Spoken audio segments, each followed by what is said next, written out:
All right, so here we go with question 14. So you got 16 protons, 19 neutrons, and 16 electrons. Protons plus neutrons equals mass. So therefore, 16 plus 19 equals 35. Number 15, if an atom becomes excited. Now what that means, excited means you got electrons here. This is your elementary model of the atom. You got an electron here. The electron gains energy and moves out here. It's excited. So when it becomes excited, it has to absorb enough energy to go from level to level. It can't go half a level. Remember, you couldn't hang in midair when I was doing the table demo.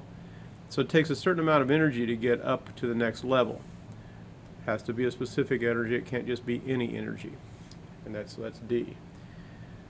All right, now when you get to the fourth energy level, remember the first energy level had one sublevel. I'll just show you the diagonal rule again. 1s and 2s and 2p, and then 3s and 3p, and then 3d, and 4s, 4p, it's supposed to be 3p.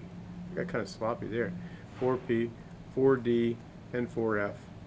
So anyway, the fourth principal energy level is this one right here. It's got 4 sublevels, the s, p, d, and the f.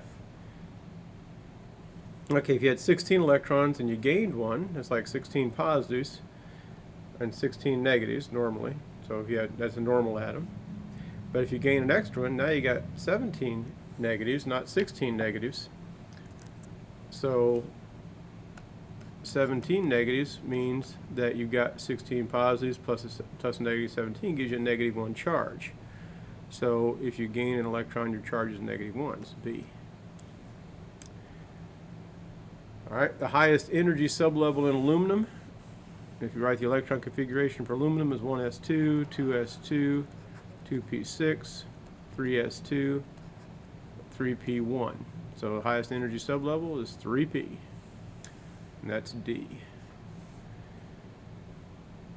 And you know, based on a diagonal rule we did a minute ago, that there's no such thing as a 2D.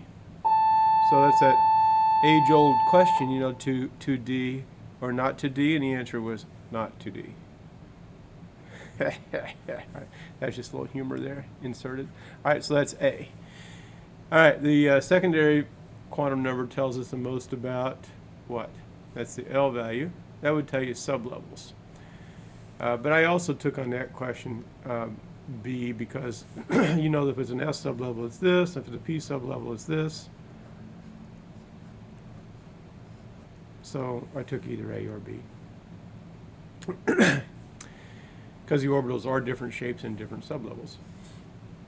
Now the quantum, okay, I'm going to stop there because that's 1 through 20. And we'll come back with the next video in a moment.